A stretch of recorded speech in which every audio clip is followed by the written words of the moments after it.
Live for a Tuesday afternoon, beautiful afternoon. We'll be joining the radio folks here very shortly as playoff baseball has begun, underway. When was the last time? For the Pirates. I mean, the Cutchers played for like 8 teams since then. It's been brutal. 8 years? Is it 8 years? 20, what was it, 2013, 14, 15? One thing I remember at that game, they chased Johnny Cueto out of that game. If you remember that?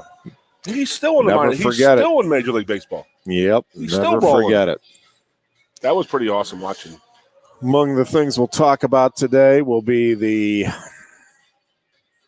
schedule for the wrestling team, of course. That has come out. Ooh, I have one question about that, Jeffrey. Yeah, I'm sure you've been asked a million times. Get into that. We'll get into, obviously, NFL results from the weekend.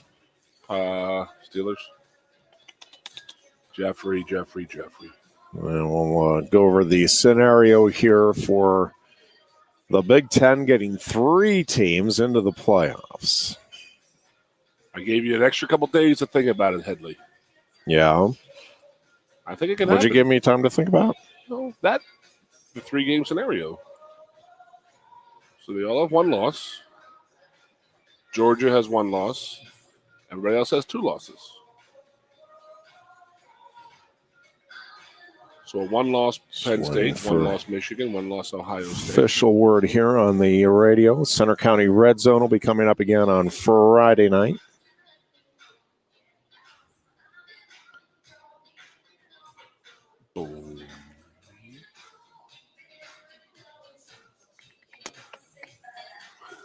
And we are broadcasting live from Quaker Steak and Lube. It is the Lion Country Kia Goon and Ironhead show here. And happy to be at our radio home as well. Sports Radio 98.7 The Fox in Center County and beyond. And lots to get into on today's show. I've been running on Facebook here for just a bit. We're going to certainly talk about the college football weekend, the NFL weekend, baseball playoffs getting underway, and we will discuss the Penn State wrestling schedule, which has been released, and we'll also go over the possibility, mind you, again, not a prediction that this is going to happen, but it is not as far-fetched a scenario as I think you might initially think, that the Big Ten could actually have 3 teams in the 4-team playoffs this season. Again, not expecting it. Don't think that's the way it's going to play out. But I think it is a more realistic scenario than what you might imagine at first blush. Do want to thank our sponsors. They have stuck with us through thick and thin, going back to the pandemic, well, before the pandemic, but sticking with us through the pandemic, and for our hiatus from radio, and now excited to be back on the local radio airwaves. So thank you to Lion Country Kia. Great place to get a new or used vehicle. Sioka Motors, also a wonderful family dealership. And, of course, Lion Country Kia and Sioka, just great places to get your vehicle.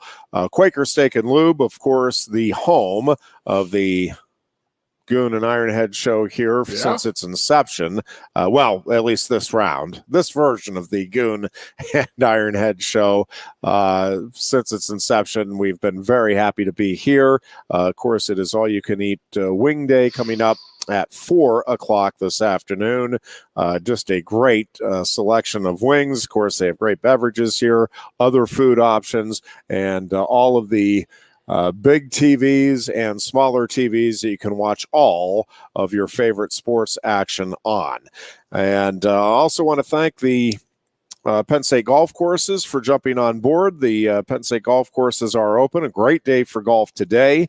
here in the Valley of Happiness. You can play on either the blue or the white championship courses, practice your driving skills on the 36-stall driving range, where you can work on your short game on any one of the 4 practice greens. And if you're hungry, we would strongly encourage you to visit the 19th hole. If you've not been there, we had a terrific time with the view party on Saturday, watching the Nittany Lions eventually beat up on the Wildcats. More on that coming up, but really good time there. They'll be doing it again for the Maryland game, so a great opportunity to get over to the 19th hole if you've not been there. Obviously, you can do it before or after your round of golf, but if you're not a golfer, you never plan on hitting the golf course, the 19th hole is still worth checking out. Very affordable, great food, great camaraderie, great people over there, and would strongly encourage you to check out the 19th hole. You can also visit online PennStateGolfCourses.com, or you can give them a call at 814-865-GOLF. And Goon, another slow start for Penn State Saturday. The Nittany Lions do eventually pull away and, yes, cover the spread again against the Wildcats, getting the 41-13 win in Evanston in front of a pretty quiet couple of hundred people. That's what it felt like. But a little disappointing that they weren't able to get off to a better start. And in particular on offense, I think, it's 2 games, so you're not ready to panic, but I do think there's a pattern now. And with the next road game being in Columbus, yep. I think it is a legitimate concern. Because that was the one thing I really figured was a point of emphasis, and I think it was in practice last week leading up to that, is listen, that and James Franklin talked about it. You've got to generate your own energy, but just not precise. And again, in both road games now, Drew Aller's been a little off with his receivers, and again, not panic mode. Not, hey, there's no way Penn State can go win games now in these big ones. But, yeah, I think justified concern about how this is going to look when they go into Columbus. Yeah. All right. We have a theory about this, and that is that it's the 11 a.m., but it doesn't really matter to a player because your internal clock is not really saying it's 11 o'clock. You're only there for 15 hours. But everybody knew that going in there. You're going from 115,000 absolute maniacs on a Saturday night, shut out of Iowa. Everybody's talking about it all week. And then even James talked about it. I mean, he made a very disparaging comment about Northwestern only having like 15 to 25,000 fans there. But that's the truth. That's the absolute truth. You can't tell me he wasn't right. And that is the problem is these guys, it is so tough to get up for a game like that because it's like, wow. We're coming off a high of highs, and now we go out there, and it's like, you hear your mom in the crowd screaming at you. That's how crazy it is, how small of a crowd and how on top of them they are. And it's really hard to get jacked up for a game like that. I know I had the players show last night. Some of the guys were like, hey, we motivated ourselves and stuff like that, so we really don't need the crowd. And I'm sitting there saying, that's a company line right there because I know sure as hell that, you got to go out there and feel some kind of juice and stuff like that. Like, all right, let's go. You're playing for your buddies and you're playing for your teammates. Yeah, I get it, but it's still 25,000 people there coming off of 115. It is a big, big, big time letdown, and that's what it was. And I actually can read you my prediction that I put on 24/7. It is spot on. I was just about a quarter off because I said midway through second quarter we start dominating and take the game over. It happened, just not till about the third quarter. Yeah. Again, we got some guys hurt, which is what you don't want to do in a game like that. And that is the biggest thing right now that I'm worried about is our injury situation. But what's the greatest thing that can happen for an injury, plagued team, and that is a week off. Yeah, a week off, and really again now 3 weeks to get ready for Ohio State. True. And I do think figuring out now what their best options are to get the best 5 out there on that offensive line is the biggest part of the equation. JB Nelson, I I don't know if I haven't seen or heard anything in terms of what his status is, but it seems unlikely, right, that he'd be back for Ohio State or any time in the real near future. And obviously on the heels of, the reason he was in the starting lineup was Landon Tangwall's decision to, hang it up from football the week before the season began. So now, and this is what we talk about with the depth. Yeah, you can be deep, but now you're going to a third option at one particular position on that offensive line. And yeah, that gets a little concerning. Now, it's not necessarily that you're going to the third guard at that spot, right? Like they're going to make some adjustments, and it's just going to be curious to see kind of what this offensive line looks like now in terms of the starting group for the UMass game, and then if there's any tweaks or adjustments made for Ohio State. We got lucky it happened last week, to be honest with you, because we do have a week off.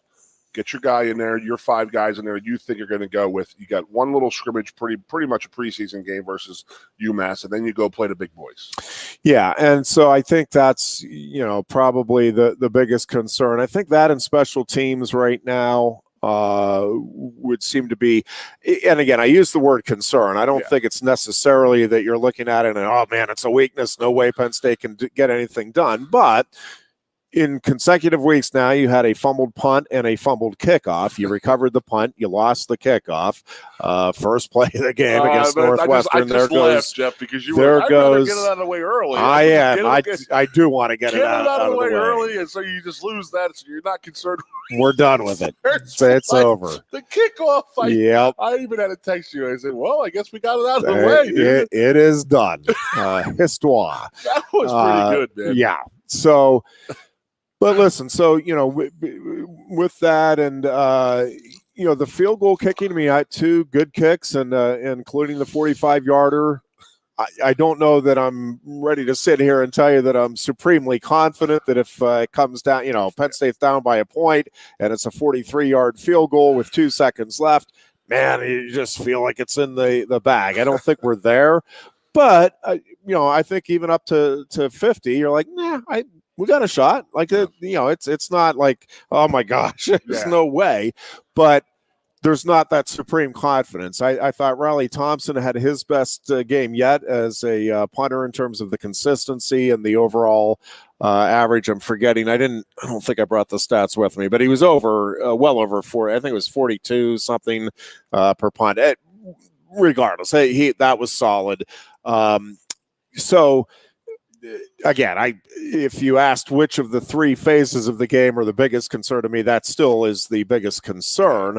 But I think there's reasons there for optimism. And the same thing with the offense. The biggest thing, certainly with the offense now 5 games in, is the lack of explosive plays. And I don't think it's a huge deal against Iowa or, maybe even West Virginia, but man, you're expecting those explosive plays to be there when you're playing a Northwestern that struggled the way it has to this point this season, or certainly a Delaware. And, it's one of those things, again, you can be the glass half full guy, and man, Drew Aller is just really smart taking what the defenses are giving him, and there's certainly something to be said for that. And I do think that's part of the equation there. But again, 5 games in, Goon, and we're just not seeing, the electrifying, game-changing plays. And much like the special teams, I think it's a concern. I don't think it's oh my gosh, forget it. Penn State just can't do that, right? Like we've seen Nicholas Singleton do it. Gritty offense now. We changed it. Maybe Aller is a little bit different than Clifford. I don't know. They're there. Nothing's really changed. By the way, how about Trey Potts? Yeah. Dude, seriously, you got a guy go down and he jumps up and he's got 4 touchdowns, a pass, a run, and a catch. That's Mike Archie stuff for my team back in the day. There's a very valuable guy. Yeah. But it starts with our defense. The tackle for losses and what they're doing right now is just unbelievable. They got their, Northwestern had the ball, the 15-yard line in the first play of the game? Yeah. And they held them to a field goal with 3 negative plays. I mean, that is the way to step up for your team right there. Is what that defense did. Yeah. I mean, I'm okay. Hey, keep it simple on offense. You know, I'd like to clean up the special teams a lot of bit, but actually, and let your defense roll out there. I mean, they are handling stuff right now. Again, it was Northwestern, but I'm gonna tell you what, Northwestern came into that game pretty damn hot after that Minnesota game. Yeah. You know, they were high. They were pretty jacked up about where they were at right now. They were believing the coach type of thing. So I'll take that as a hell of a victory for us out there. And as for the covering of the spread that people are complaining about, I mean, you can't expect your second team guys to go in there. What do you want to do? The West Virginia one was a little more out there because they could have just knelt it and the clock would have gone out. This one was over 2 minutes, so they could have called all their timeouts anyway. So, I mean, what if James goes out there and they kneel 2:28 to go in the game? And then the coach of Northwestern starts calling us timeouts. Then you got to say, okay, I just wasted a play. You know, there's one more play now. You just want to keep playing. What if somebody gets hurt? Then you're going to be really freaking mad. So I got no problem with those guys wanting to go play. I mean, I was in that position when I was a freshman and sophomore. You get out there, you want to go make some plays, score a couple touchdowns. It's a hell of, I mean, you go out there and work too. You work just as hard as the starters. So no problem with that in regards to covering the spread and people complaining about it late in the game, a classless move. But I'm going to say this much right now: when we do lose a game, and if we do, and when we do lose a game, if that team runs it up on us, we better not be complaining. That's just what I got to say about that. Yeah. What were your thoughts on the Bo Prabula People trying say to he take faked a it. knee? Do you think he faked it? I don't think there's any question. Really, I thought he was really just stressing the fact that because he runs 99% of the time out of that position. Yeah. So he took that step forward. And then, then he didn't take a step forward. He took a lunge. That knee was about 2 inches from the ground. That is not how you run. He was really selling the run. He was stretching that run a little bit. That's what the TV commentators were trying to sell. I don't think there's anybody realistically watching that has any doubt. I thought it was not a fake kneel. And if it was, I think you're insane. I don't think it was something that they necessarily planned. I mean, I don't think it was a play call design. And I don't know this. I mean, all of this is speculation. But, there's no – I mean, that's not how you sell a run, is by getting your right knee, lunging and putting your right knee as close to the ground as you can, and then pulling back up. Down low, the safety was looking into the backfield and thought he's running. Yeah, you might lower your shoulders and kind of tuck up in there, and then you step back. You don't. He attacked the almost line of knee. There was what it was it 240 or 220? I forget whatever it was left in the game. So it would have been a bizarre call to take a knee there. My gut feeling was that it was just kind of a spur of the moment. It's like, let me try to pretend like I'm going down. That was part of the play. I swear to God, I really do. I guess I'm insane. Yeah, I mean, the idea that he was not trying to fake that he was taking a knee there, again, to me seems silly. I think it was pretty obvious. I thought he's a great actor. He sold the play. He sold it to me. I bid on it. Oh no, it was a good acting job. And then not taking the knee and stepping up again could have been called. I'm sure Northwestern thinks it should have been called. Faking a knee. I know the TV commentators said, but the official in the booth was like, well, yeah, no, that should have been called. Gene's territory. So, regardless, I do think there remains great confidence in each of the two quarterbacks and what they bring to the table and what they give this offense. They just are not quite clicking, and it's one of those things again. It feels like it could come together at any moment, but there's been a couple of games now where you've just not had everybody quite in sync. And much like the Illinois game, Goon, it felt like it wasn't, hey, man, it's just an off day for Drew Aller. Like, he was certainly off with some of his passes. It wasn't like, yep, the receivers just don't have it today. There were some really good catches along the way, but there were some drops, and again, some miscommunication anyway between Aller and the receivers. So we'll see. Again, I think sometimes we look at it too much in a vacuum. If you watch some of the other college football, I mean, Georgia didn't exactly light the world on fire. I don't know that there's a team. I mean, Washington has been pretty consistent to this point in the season. I don't know. There's a team that you look at, and every week they're just bringing it and laying it out there. Like Alabama had a run there where it was like that. College football is just, I think, at a point now where, I don't know that I'd go so far as parity, but I don't think there's that wide separation, a huge gap or gulf of talent from one roster to another, generally speaking. And again, if you have a day where you're a little off and the other team is dialed in and had a great week of practice and their coaches are, ready for you and your schemes, I just think it's entirely plausible that you end up with a game closer than you're envisioning. And again, at the end of the day, Penn State's at whatever it is it 12 games now that they've covered, and they're winning by 14 or more. I mean, so at the end of the day, they're getting the job done more than effectively.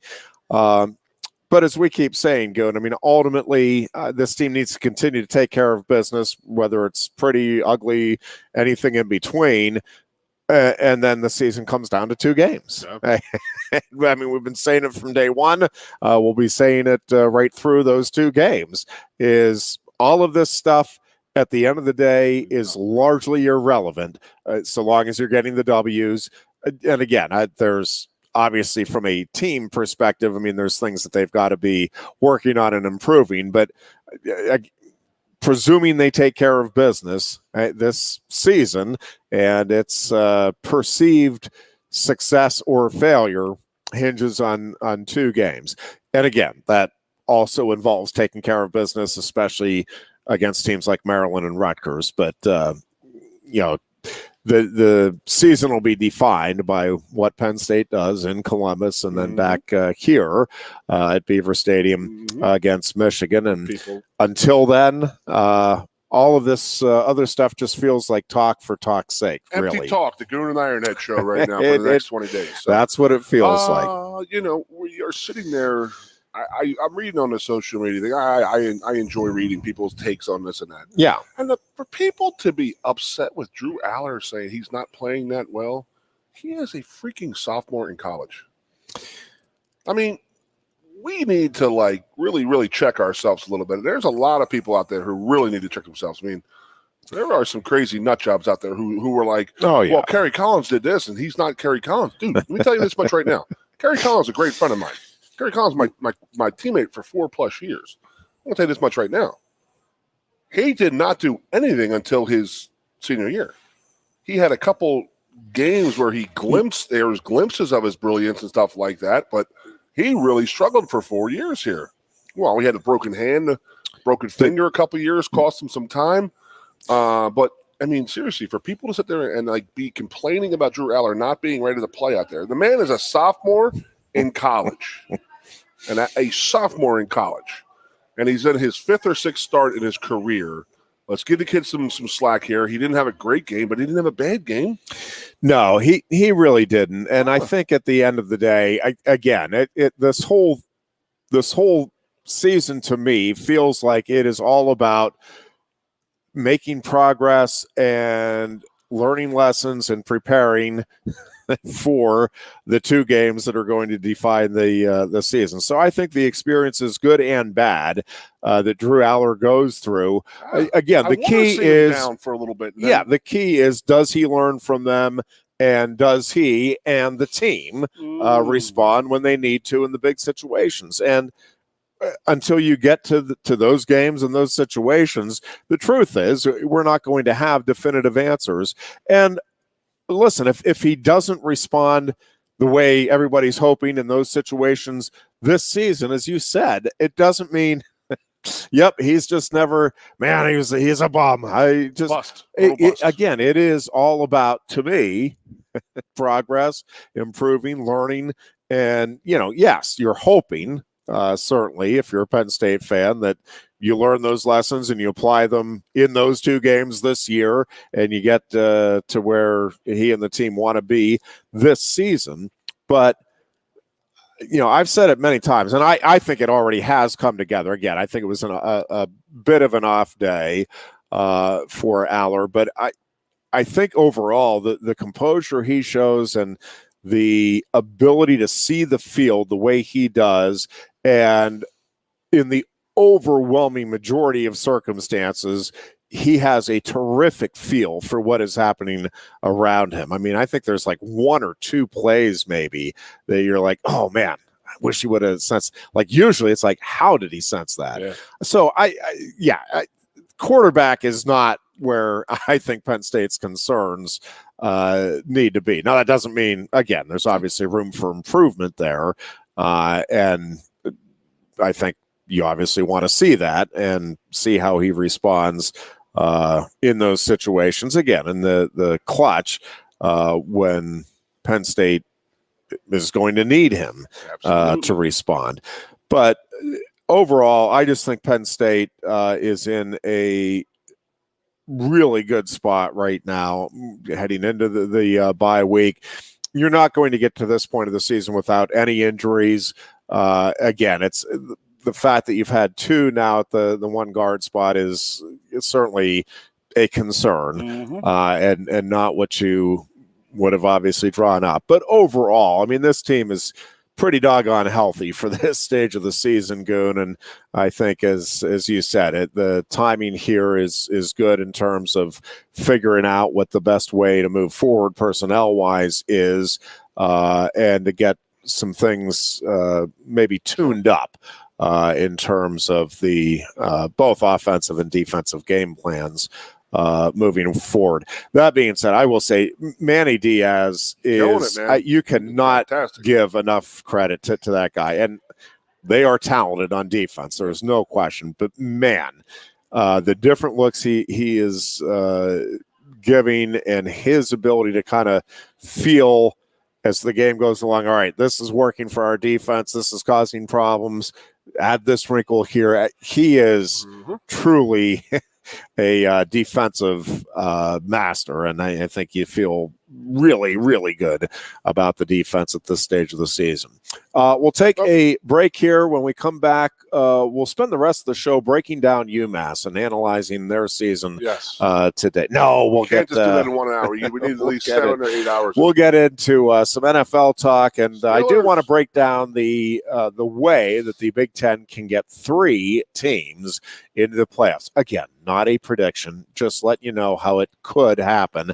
And I don't think it's all that far-fetched. We'll explain when we continue. It's the Lion Country Kia Goon and Ironhead show on Sports Radio 98.7, The Fox. Coast into fall with a new Kia from Lion Country Kia. Right now, get a 24 Kia Seltos for 5.25% APR for up to 48 months. A new Sportage plug-in hybrid at 0.9% APR. Check out our 23 Sorrento hybrid for as low as 4.5% APR. And don't forget, all 2023 and 2024 Kias come with a 10-year, 100,000-mile limited warranty. Stop in and meet with one of our sales experts today and coast into fall at Lion Country Kia. We want to see you in a Kia. Since retiring, I have spent my time searching the countryside for the hottest wings in America. I always seem to end up disappointed. You call these hot? Back off, Luigi. Mamma mia. You hands it, busboy. Your wings suck! I knew I should have stuck with Quaker Steak's triple atomic wings. You think I'm tough enough? The Center Hall Farm Store has been serving Center County and beyond for well over a half century. A small family business, the Center Hall Farm Store specializes in animal nutrition and manufactures its feed fresh using local ingredients. Get the best in horse, cow, pig, chicken, and bird feeds. If you're not already a customer, stop in and see why so many of your neighbors are. The Center Hall Farm Store at 110 West Allison Street in Center Hall, or call us at 814-364-1393. Sioka Toyota of Williamsport invites you to stop in today or check us out online. We have the smart path to your next Toyota, like the all-new Crown, BZ4X, the all-new Grand Highlander, Corolla Cross Hybrids, Sequoias, and more. Over 100 new Toyotas here and on the way. Don't make a $1,000 mistake. Choose Sioka Toyota of Williamsport and see the Sioka dealership's difference. Buy or reserve yours today and see for yourself why Sioka Toyota is the only stop you need for your next new car. Sioka Toyota, it just feels right.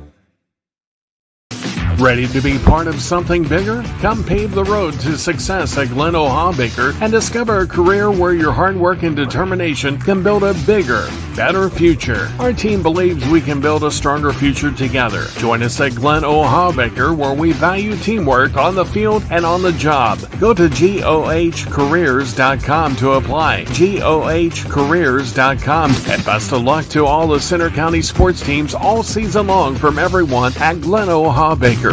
The Goon and Ironhead. Back into the Lion Country Kia Goon and Ironhead show here at Quaker Steak and Lube on a Tuesday afternoon. And NFL week wrapped up last night with another very impressive performance by the New York Giants. And the Steelers, I will say the Texans had a great game plan offensively. C.J. Stroud looks like the real deal, but they are doing a great job of putting him in good positions and did a great job of getting rid of the ball quickly, keeping the pressure on the Steelers' defense and using the Steelers' aggressiveness.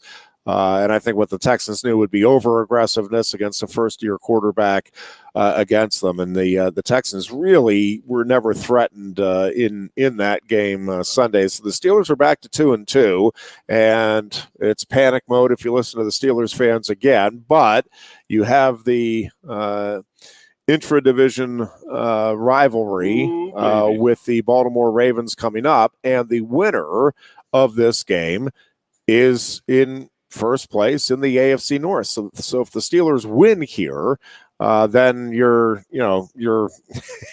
exactly where you'd want to be 5 games into the season. Now, getting the win over the Ravens is going to be another matter, and I think there's a lot of concern, obviously, even if Kenny Pickett was in there, but with Pickett I would say likely out for this matchup. Again, I don't think it's the end of the world. I think Mitch Trubisky, there's a reason that he's there, and it is to provide short stints. And I think he obviously has a good feel for the offense and what it's trying to do. Whether or not, again, that offense can accomplish what it wants to, or for that matter, much of anything, remains to be seen. So I've got many things to say here. Yes, sir. Start with fire this. Away. I was convinced that Pickett blew his ACL out. I say that because I watched the game. I red zoned it. So within 5 minutes of that injury, they said he was out for the game. Yes. They usually don't do that for anything other than an ACL because they could tell the ACL. That's what I was convinced of. And now they say it's a bone bruise. Yeah. And how did they know and diagnose it that quick? Which is a little odd to me, but those bone bruises are like high ankle sprains. They don't come back easy. I mean, it's truly is.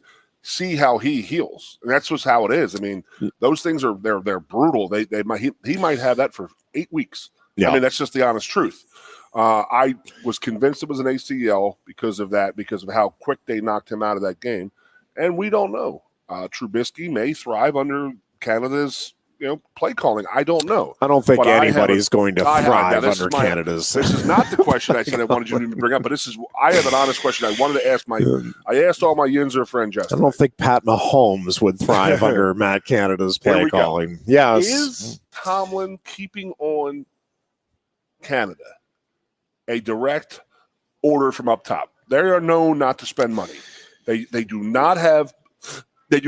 not going to spend big money on players, nor do they're definitely going to spend big money on head coaches, because Tomlin is not a very well-paid coach, and they sure as hell are not going to pay multiple offensive coordinators. So I think that, is it a organizational thing that won't let him get rid of No, I don't Canada? think. I mean, I don't know, but I don't think this is a situation where Mike Tomlin's like, oh man, we need to get rid of this guy, and the organization's like, no, we won't let you get rid of this guy. I don't think that's the case. And again, obviously, I'm not inside the Steelers facility, and I'm not that familiar with the inner workings. But I just think there's enough. I think Tomlin has enough autonomy, and they've respect him enough that if he said, listen, we have to make a change here to get where we want to get to, they would do that. I don't think they're going to go outside of the organization for the next OC.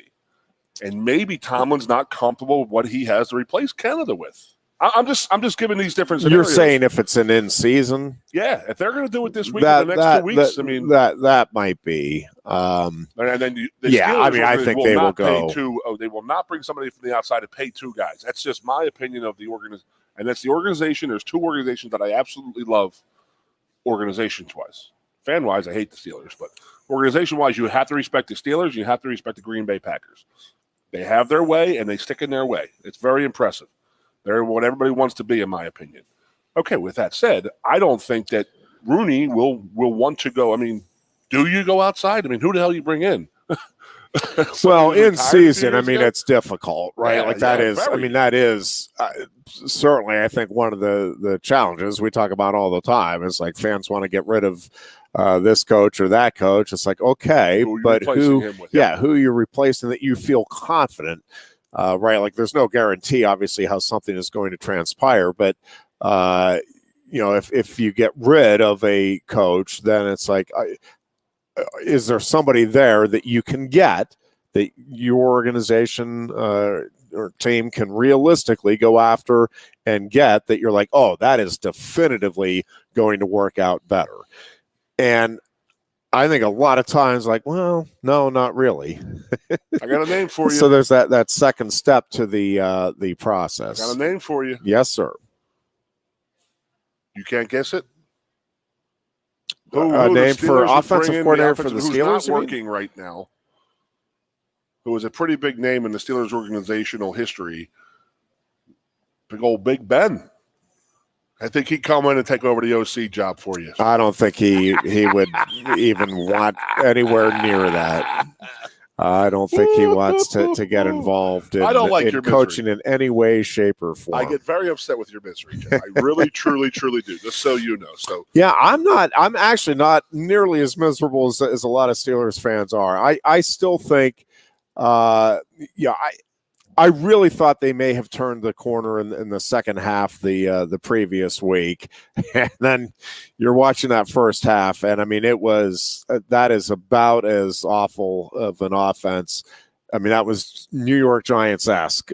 New York Giants without Saquon Barkley-esque. And the Steelers have their top two running backs back there. It was tough to watch. I mean, it really was. And yeah, the thing is, you feel like there is the chance they are going to waste what is a terrific defense. And again, I do give the Texans that Houston was really well prepared for that defense, limited the impact of what that D-line can do. And I mean, my hat's off just to the play calling and to C.J. Stroud's execution. And that guy does not look or play like a first-year starter in the NFL. And all credit to him, but also, again, I think the coaches are doing a really smart job with their game plan and with the way they're managing him and that offense. And, with a banged up offensive line and a first-year starter at quarterback, they went out and put up 30 against the Pittsburgh Steelers. Now, some of that, obviously, we talk about complementary football. It works both ways. When your offense is as putrid as the Steelers was on Sunday, you're putting your defense, in bad spots pretty consistently. But that being said, again, a really kind of makeshift offensive line that the Texans had out there with a first-year quarterback. So it's, I'm not completely letting the defense off the hook. But the offense has got to start doing something, providing some kind of production in order for this team to get where it wants to go. And the thing is, there is talent there. The Freiermuth injury obviously is a significant one, maybe as significant as Kenny Pickett, really, for the short term. But I think that is the other frustration when you have Najee Harris and you have Warren back there and you have, a guy like Pickens and Freiermuth. Like it just feels like what you saw in the preseason ought to be what you're seeing during the regular season. That line regressed this past week. It is just it's amazing to see how much this offense is struggling and just seemingly cannot get anything going. And so, listen, do I still give them a chance against the Ravens? I do, because Baltimore is also banged up. Correct. And it's a those two teams they know each other so well, and it's going to come down to, I think it'll be another low-scoring game between these two, and I think it'll be another game that's decided by a field goal. One way or the other in the fourth quarter. It feels like that's the way those games go, regardless of how the teams are doing. And at the end of the day, again, the Steelers, if they can figure out a way to get just enough offense against the Ravens this week, you come out of this what has been, I don't think there's anybody anywhere that would say, man, the Steelers just rock solid through the first 5 games. And again, that's with a win this week. But if they get that win, you're talking about a team that'll be in first place in the AFC North. Well, what more do you want? Especially in a division like the AFC North, than to be in first place 5 weeks in, right? And obviously with a world of potential in terms of improvement from there moving forward. So, speaking of the Baltimore Ravens, I need your honest opinion. Yeah, if the stories are true about Deshaun Watson being cleared to play, but he said he didn't feel it, and he did not play, how do you go to war with that guy? Yeah, see, I think that's changed over the years. I don't know. Maybe it hasn't in the locker room. If locker rooms haven't changed, you need to know your body. Well, if that's true, then the league has got to do a better job of educating these young men. I mean, it really does. If that is true, and I don't know that that's true, but if the locker rooms have not changed, then. Again, from the NFL, the top leadership to the organizations on down, you got to get this figured out, guys. You can't be in a situation where you are demanding that guys go out there. And listen, at the end of the day, I mean, we're going to sit there and give Joe Burrow credit. Man, he's gutting it out. Yeah, and his team sucks right now. He's getting destroyed. And yes, and long term, I wonder if in 10 years from now, oh yeah, really glad we had that really tough guy Joe Burrow, who's been out of the league now for 7 years because he got the crap beat out of him. He's got brain. He's dark. I mean, really, I just think, and you may be right. Again, I don't know what the locker room mentality is, but yeah, if to a very large degree, I think you need to know your body and trust it. And I'll go, Landon Tangwall was pretty open about what went into his thinking and his decision, and he loves football. And it was not easy for him to just decide, yep, I'm giving it up. But I think it's a sign of maturity and terrific self-awareness that, yeah, you know what?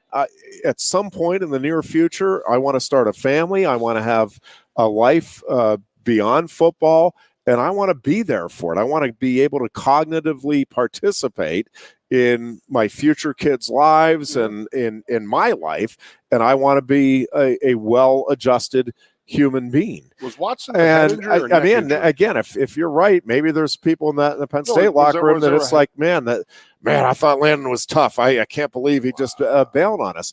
Well, I mean, you're saying locker rooms haven't changed, and that would be depressing to me to hear that is the he was case. Cleared medically to play. Yeah, Landon could play. No, he was not. Huh? Landon's not. No, he's done now. Watson was medically cleared to play that game Sunday, but he said he didn't feel it, so he didn't play. Right. That's what I'm trying to say is that, like, how do you go and fight for that guy if he was cleared to play? Langdon Tangwell is not cleared by the doctors. That's a side story. Yeah, that's a whole other. Well, he was, he was told it was recommended that he not because of potential. Future Deshaun, issues. I don't know, what was it? Was it a head or neck? What was it? With Watson? I don't know. I think it was a neck injury. He just said he just didn't feel it and he didn't play. Now, again, I just don't know how these guys go to battle with a guy like that who's like, you were cleared, you be out there to play. But again, people are different, this and that. And, you said that, and I just remembered Sunday night when Rodney Harrison was trying to bait Chris Jones into like completely destroying Zach Wilson.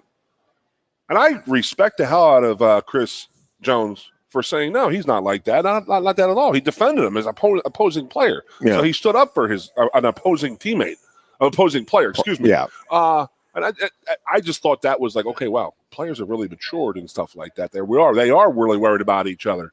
But Deshaun, if it's true that he was cleared to play and he decided not to play, I think that has some ramifications in that locker room. That's just because they're playing in your division. That's why I maybe bring it up. Yeah. I mean, does he make a difference against Baltimore down 28-3? I don't know. I think he scores a couple more points than them. I think that's. But I just to presume. But I did say off the air. Are we going to a commercial? We'll go in a little bit. Yeah. All right. So the one thing I wanted to talk about. Yeah. I can watch a football game, especially an NFL game. I don't care who it is, what time of day it is. I can watch an NFL football game. I turned off Sunday night's game. I could not take the Taylor Swift thing anymore. I'm being 100,000,000% honest, and I'm like, I get it, but here is the deal. Okay, every other sport wants to like co-mingle entertainment and sports. That is what separates football from the rest of the other. It separates it from basketball, separates from baseball, and maybe sometimes hockey, but I don't think they're comparing themselves to hockey. Specifically the NBA. They don't, it's not their thing. It's a sport. We're going out there as a team. We're fans. We're going crazy. This and that. We don't care who the hell is at the game and this and that. But when that becomes bigger than the game, I have an issue with that. I really do. I mean, and it's not going to change because did you see the ratings? It was the highest rated game other than a Super Bowl. 27 million people at times tuned into that game. Yeah. Do you think it was because of the Jets and Zach Wilson? No, it was because of freaking Taylor Swift. And the NFL needs to read the room of who their fans are, and that is a hardcore bunch of people who they want football. They don't want the celebrity stuff on the sideline, who's here, this or that, yada, yada, yada. The Dolphins were trying that a couple of years ago. Remember, they had their little red carpet and stuff like no one cared. But now it's in the proof is in the pudding that you put a woman like Taylor Swift out there that 27 million people are going to watch, they're going to keep doing that. They're going to capitalize on it. It's what they do. And I think that they were going to drive a little bit of their hardcore fan base away because of it. I mean, I could not believe how many times they showed her and talked about her. I mean, Aaron Rodgers was out there. And first of all, I have an issue with Aaron Rodgers being there. Because I had talked about before, would Aaron Rodgers be at the games to help Zach Wilson out? Will he do that as a veteran quarterback? And usually when you're hurt, you're not around the team. When you're on IR for a long time, you're done. Like, Saquon is still coming back, so he's on the sideline. Aaron Rodgers is done for the year. Usually a guy like that is not going to be on the sideline. Why was he on the sideline? Because he interested in some getting his name. I don't know. I don't know why he was there in that game, because he's not going to be there the rest of the year, they said. So it was like, he's not going to be playing the rest of the year. No, we know that. But he might be there. He already said he's not going to be there. No. And he's going to go do the surgery, or maybe he did the surgery or something like that. But either way, it was a little too much over. All the commercials were Taylor Swift. Everything they were talking about was Taylor Swift. Every end of going to the commercial was Taylor Swift. Just too much. But they got what they wanted, and that's 27 million viewers. Now, how many people were like me? And I watched the game, and it was 20-0, and I said, I'm not going to sit here and watch this and listen to this Taylor Swift crap. And I sort of just checked it on my phone once in a while. When I saw it getting closer and closer, I still didn't go back to it. I couldn't do it. It's just so bizarre to me. Like, this is not what the NFL is about. Never has been, never will be. But they're trying to do it, and it's driving me absolutely crazy. And something's gonna happen. I don't know what it is. I don't know. The executives love it because there's 27 million people, and they can sit there and say, "Well, we're going to charge you $3 million for a commercial now." Yeah, Sunday Night Football. I'm not sure that that's true. That the NFL hasn't ever. They've very much been in the entertainment business for a long, long time. I mean, there was a time when they didn't allow celebrations. Oh, yeah. There was a time, you go back, they didn't allow – it was if you didn't hand the ball to the official and stuff like that, and then, they allowed it for a little while, then they didn't allow it, and then they're like, wait a second, we're in the entertainment business. And, yep, they allowed in-game – a lot more in-game stuff now. The sack celebrations, the – touchdown celebrations. And I think if you go back, I'll have to go back and look now, but I think at all of the Super Bowls, they're like, hey, there's Justin Timberlake watching in the crowd, or there's this former coach, it's the biggest game of the year. It's the showcase for football. When your wife and kids look forward to watching Super Bowl because of commercials and the entertainment value, I get it. Yeah. But this is a hardcore football Sunday night game. That's just my opinion. That's just me. I'm a crotchety old man that is a 50-year-old. No, I think for a long time they want as many viewers as they can, and however they think they can get those viewers to the TV sets. And but how many will they drive away that won't come back? Because I don't watch the NBA because it's too much of a drama circus out there. I will not watch it anymore because of that. Yeah, people have been predicting the demise of the NFL and its stranglehold on the marketplace for, going back to my childhood. And I can't, it's ebbed and flowed, but the overall popularity and the interest is as high as it's ever been. And, people... And I'm guilty. I'll complain too. I'll complain about different roles, and we're going too far in protecting the quarterback. And, eventually this is going to have ramifications. Is it? Maybe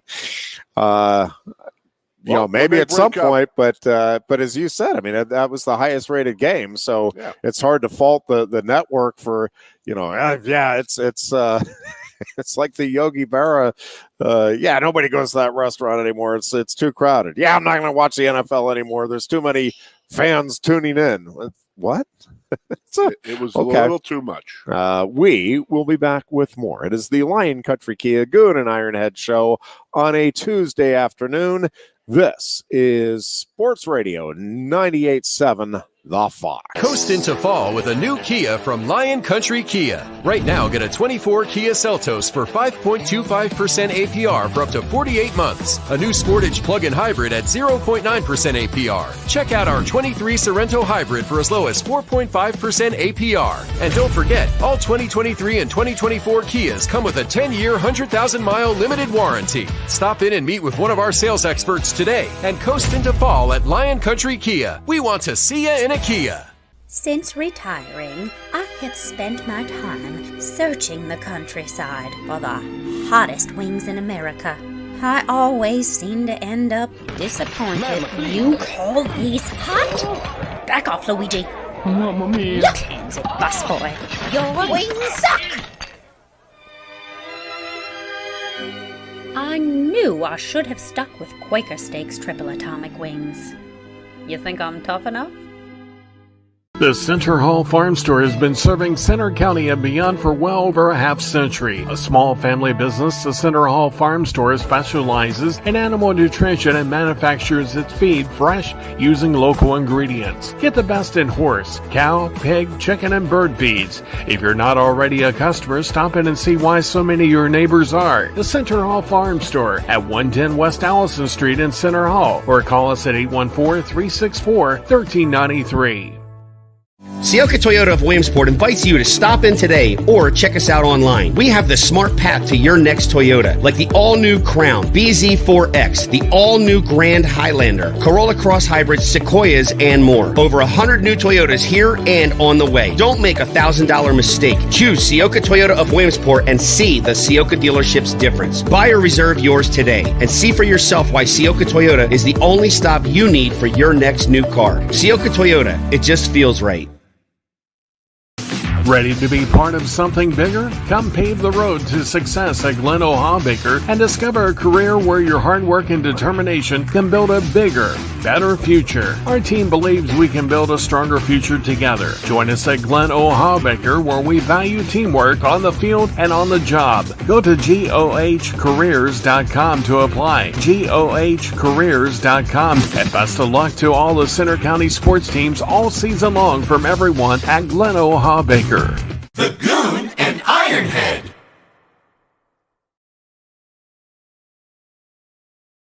The Lion Country Kia Goon and Ironhead show here at Quaker Steak and Lube in State College. Again, thanks to all of our sponsors.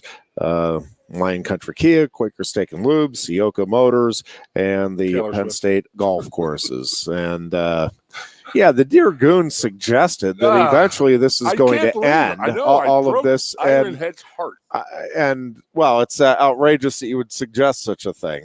Goon was trying to say that he thinks that eventually this all ends, suggesting that somehow the Kelsey Swift relationship won't last forever. Jason and DeAndre Swift have a better chance of making it.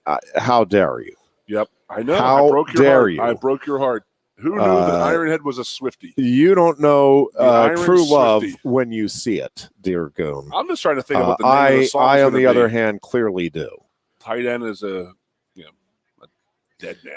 Tight ends, I just don't know. I don't know what she's going to call it. The whole thing has just been insane. It just absolutely drives me insane. So you got Mama Kelsey at the Eagles game watching Jason play. She's sitting next to the State Farm guy. And then she drives up to New York for the Chiefs-Jets game. And she's there. Then she's there with Taylor Swift. And oh my God almighty. We're wasting valuable minutes on this show right now talking about Taylor Swift. Listen, I get it. She's a great Pennsylvania woman. Not wasting value. We're devoting well-used time to the hot topic of the day. By the way, I did see a stat last week that she makes more in a night of a concert than Travis Kelce makes in 1 year playing football in the NFL. She's doing okay She's for not herself. doing bad. She's not doing bad at all. She's going to make it. I think she's going to pull through. She is doing all right. I think she's probably one of the first billionaire entertainers that are music entertainers. Yeah. From just pure music. I mean, I know Jay-Z and I know that Dre had made billion, but that was selling different businesses. And she's doing it with her music and concert, which is just absolutely crazy. I cannot believe I'm still talking about her. What is going on here? Can't talk enough. I can't in my mind. Taylor Swift. I need more on Swift. I'm a Swiftie. Sports talk. I'm going to come in there on Thursday. I'll be wearing bracelets. See, you don't know the Taylor Swift bracelet things, do you? Yeah. For some reason, I do not think we were on radio at the moment, and I'm not exactly sure. That's good. So then people don't know that we're talking about Taylor Swift. Why that would be, but hopefully there are people working to get that situation rectified. Midway through the halfway part of the season, what has surprised you in the NFL? What hasn't? Well, I mean, the Denver Broncos being as abysmal as they are.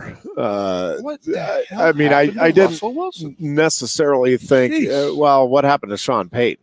I'm okay with that. is a fair question as well. I mean, the money spent there sure looks like not a good investment, to say the least, by the Broncos. I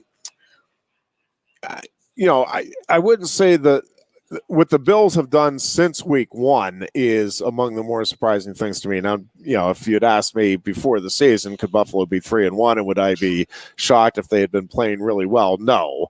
But after watching that opening game and listening to Josh Allen in the locker room after that game, to see them just really throttle Miami the way they did. On both sides of the ball. That was, to me, I think that is as impressive a performance in a single game by any team I've seen this season. I mean, you could argue Miami the week before putting up 70 in a game, but to then shut down that team, relatively speaking, the way Buffalo did, and that Bills offense right now, Goon, is legit. They found some balance there.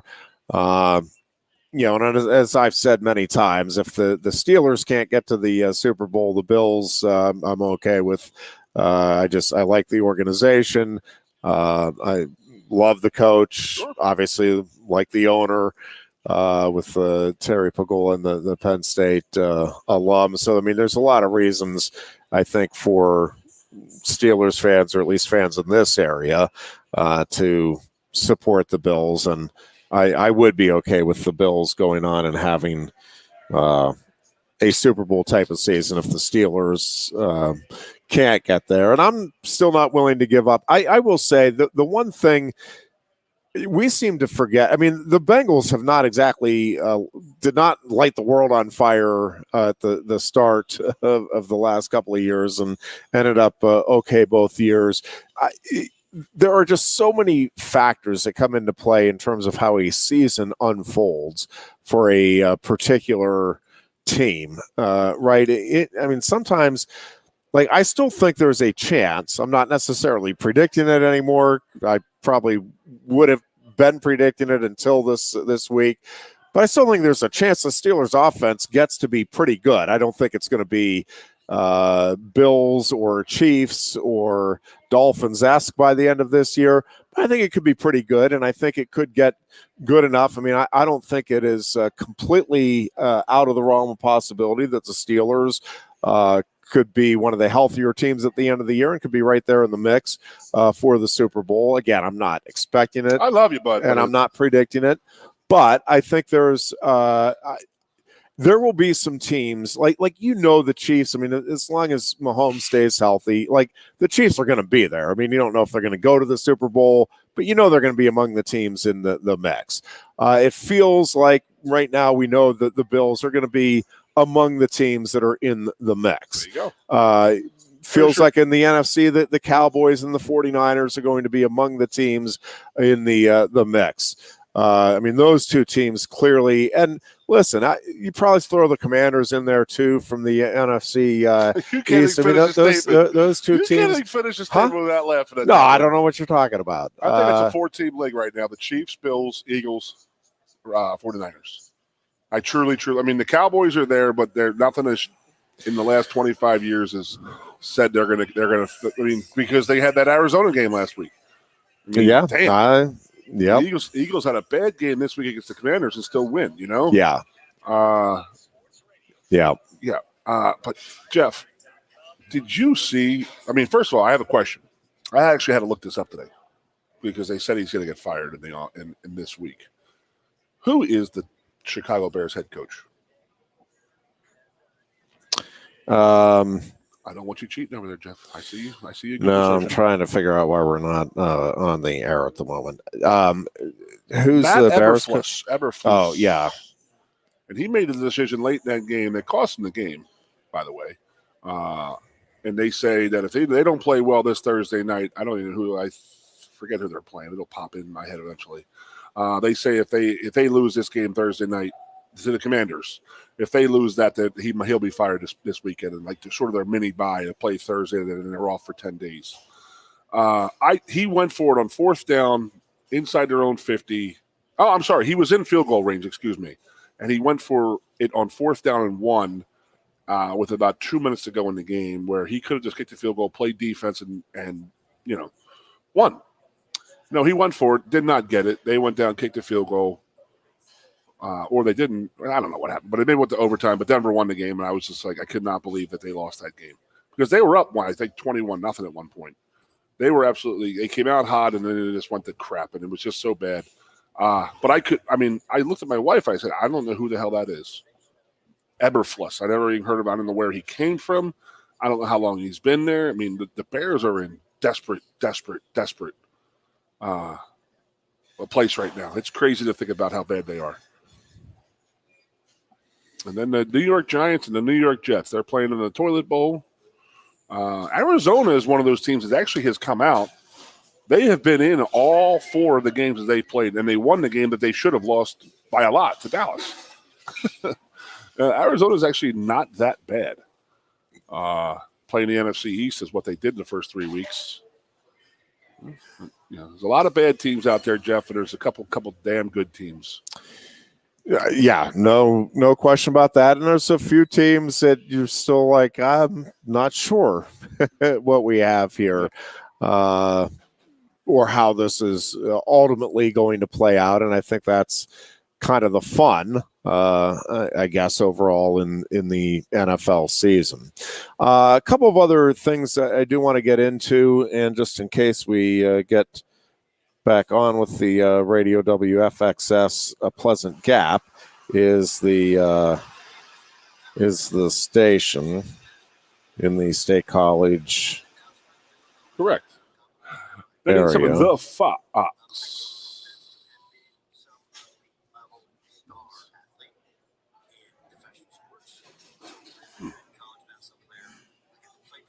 So, getting ready for the Phillies run tonight.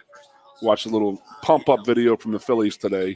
So I guess some word out of Philadelphia is that they are going to have a celebrity, somebody very important, throwing the first pitch out of the game tonight. And that somebody said that will be the talk of sports radio tomorrow in Philadelphia. Oh, boy. So I'm just throwing some names out there. Yeah. I know it's not going to be Kurt Schilling. Pete Rose. I promise you that. Probably not going to be Pete Rose either. It would get people talking. Oh, boy. So the one name I did hear. Yeah. Charlie Manuel. No. Just came back from a stroke 2 weeks ago. They said he completely recovered from it. But can you imagine he walks out there and throws the first pitch 2 weeks after having a stroke? My Lord. Motto. Yeah, so interesting to see. It's funny because the Phillies all last year, they were in the early games, and now they're 3 straight night games this week. But I do like playoff baseball.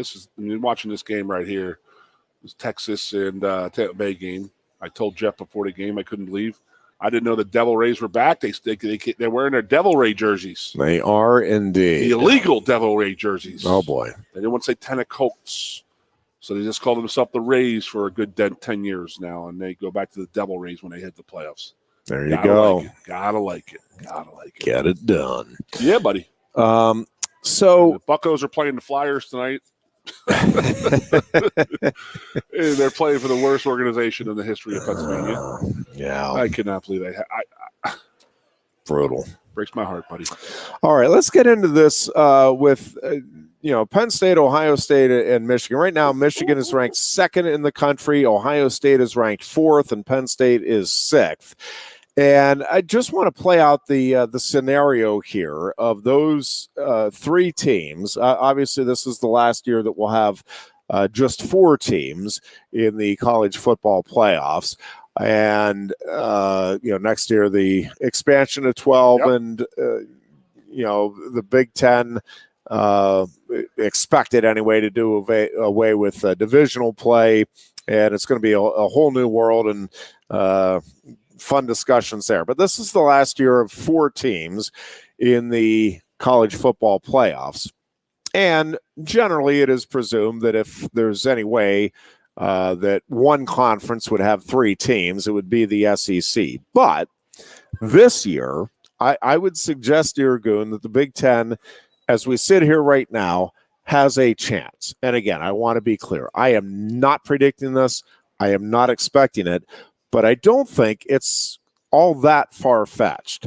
The team that I think is most likely to throw the biggest wrench in this, and it's a team that nobody's talking about, and maybe with good reason, and after this weekend, maybe it'll be definitively with good reason.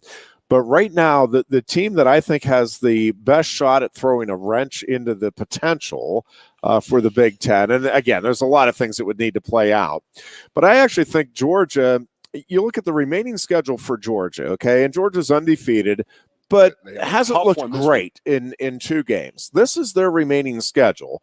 And then, if they navigate that with only 1 loss or no losses, but for the purposes of our scenario here, it would be 1 loss out of these remaining games that I think they are, at least would say it's not completely out of question that they could lose.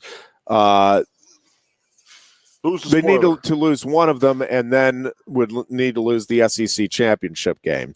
The team that I think is most likely to play the role of spoiler is Oklahoma. Ooh. Now, Oklahoma has to get by Texas. Okay, that is this week. Fantastic. And that is, yes, a battle of the unbeaten. Oklahoma right now sits at number 12. But their schedule after that, and it's not a cakewalk, I will grant you that. But if you're beating Texas in Texas, I think you're getting by the rest of the schedule, which is home with Central Florida. Got it. At Kansas. Got it. At Oklahoma State. Ooh. Home with West Virginia. If that game was at West Virginia, and again, I don't think any of these are givens. Okay. And then at BYU. But when you compare, and we'll talk about some of the other schedules with the contending teams here, that is a pretty manageable path to an undefeated season if you get by Texas, which is, again, the matchup this weekend. Now, I have to go back to what you said to start. Yeah. So we are including conference title games into this Final Four, because usually they said that they don't. It changes every freaking year. No, the conference title games are, they don't decide the Final Four until after the conference championship. I know games. that, but they usually say it shouldn't matter. I'm just saying. Oh, no. They say it does matter. One time they said it didn't. It's just, it definitively factors into crazy. It. No, it changes every freaking year. Okay. Well, no, it definitely factors so Kansas, into it. Oklahoma, Texas, and Kansas is pretty damn good. That was my call of the week. I told some people, I said, if I gambled, I would take Texas. I would take Kansas in the points versus Texas. I really felt that Texas was playing okay, but Kansas was playing really well, but Texas beat the living crap out of them. So yeah, I mean, Texas looks really good. And so this is Texas's remaining schedule. They have Oklahoma in essence a home game this weekend. Then they're at Houston, home with BYU, home with Kansas State, at TCU, and at Iowa State. If Texas gets past Oklahoma, I think they are in. I think they're running the table there. I think the winner of this game is positioned very well to get into the playoffs. So here's Georgia's remaining schedule. They have a big one with Kentucky, who looked really good this last weekend. Kentucky's still undefeated. Georgia is home with Kentucky. I think that's a dangerous game. They're at Florida. It's a rivalry game, and Florida's going to have something to prove. They're home with Missouri. Missouri's still undefeated right now. They're home with Ole Miss. Ole Miss is a dangerous team. Yep.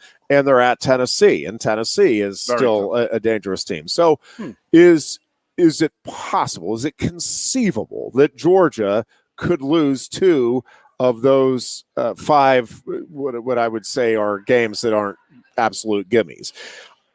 I think it's unlikely, but I think it's possible. Okay, I think they could lose to Kentucky, and if they do lose to Kentucky, right, then the mentality changes a little bit, and you're feeling a little more, I think, pressure the rest of the way. And I think it's possible that at Florida or, a Missouri or at Tennessee, I think it's possible. that one of those other teams jumps up and gets them.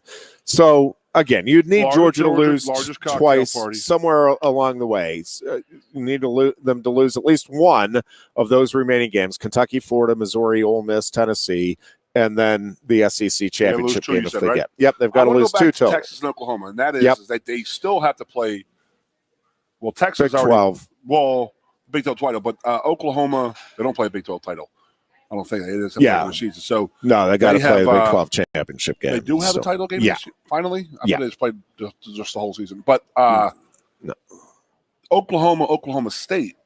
That's bedlam. That's a rivalry game, just like Georgia and Florida. You just don't know what's going to happen there. Yeah.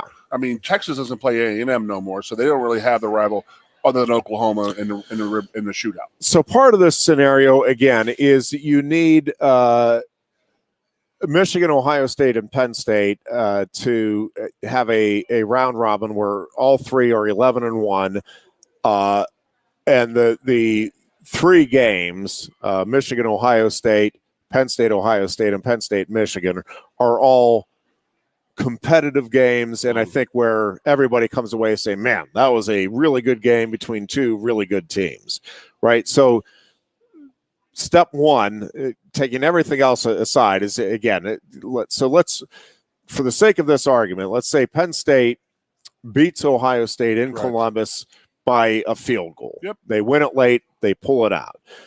And then Michigan edges Penn State at Beaver Stadium. They get a 2-point conversion, final play of the game, and they pull out the 25-24 win, and Michigan now remains undefeated. And then Ohio State and Michigan play, and Ohio State edges Michigan, gets some measure of revenge for the last two seasons. So all three teams, again, end the year with one loss. They all have a loss among the three of them to one of the other ones, and a win against one of the other ones. So that's step one for this to play out. And do I think that's possible? Yeah, I almost expect that. I think that is an almost likely scenario. 24/7 prediction for the season was that. So that would be step one. So then you look at some of the other teams that are in the mix here. Florida State is certainly in the mix right now. It's interesting. Florida State is home with Virginia Tech, home with Syracuse, home with Duke, then at Wake Forest, at Pitt, and home with Miami. Not an overwhelmingly challenging schedule, but I think in particular the games with Duke and Miami are potential losses. A lot of potential. And a lot of potentials in this scenario. And you would have an ACC championship game. So you would need Florida State to lose one of those games. I don't think it's inconceivable that they could drop a game at home to Duke or to Miami. I think those are the two most likely losses on that remaining schedule for the Seminoles. No Pitt? I don't think Jeff, come on. Pitt is factoring you're just hating on this. to Florida State. Although Pitt, listen, beat Clemson so correct. Do I rule it out?